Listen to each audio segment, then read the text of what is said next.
ئەڵێن با قسە بە حماس نەوتر هەروەها شتێک نەوتر کە مسلمانانی پێ تەضعیف ببێ بەڵێ بە تاکید خۆی ئەسڵ ئەوەیە کە بێ وابێ خاصن ئێستا لەم کاتەشە بەرامبەر بە حماس یعنی ئێمە گەر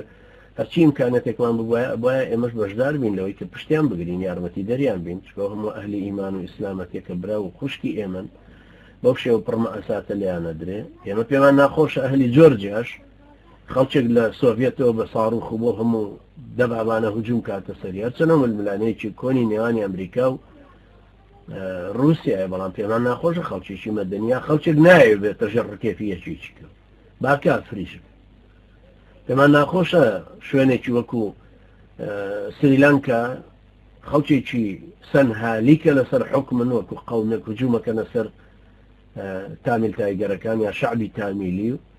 ئەشیان فوتیان ئەشزانی کە تامیل تایگەرش حیزبێکی وەکو مارکسیە و دڕندەشن بەرامبەر بە ئەهلی ئیسلامش خراپەکاریان کردووە بەڵام وەکو شعبی تامیلی تاڵان تێیدێەوە ناکەین دەبابەیەکی مرکزی بڕواهی حکوومەتی سریلانکی ڤەرشکاتە سەر جەفنە و لێ مسلمان خەڵکێ بکوشە ڕەشوڕوت و خەڵکێ بکوشە چونکە یەکێک لەوەی کە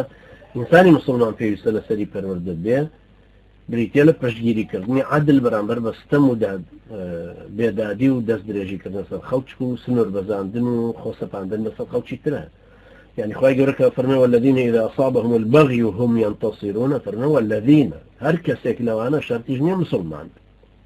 وجزاء سيئة سيئة مثلها هرجوا بداية وآياتا فرموا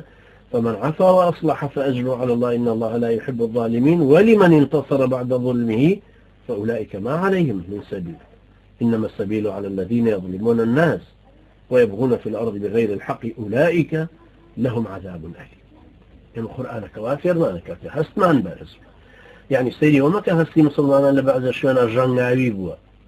أو هم جنگو تبو توزي لينشتو إحساس بو ظلمناك أو كسيد قطب رحمتي خايلة بيه أفرمي قر هولي شدا ظلمك لسر خوت العدي كدلنا لن أتريد أن تكون جبارا في الأرض وكما سيدنا موسى وتوا كدفاعي ليشي كردو كمظلومة قفتيك هاتو شري بيفرشت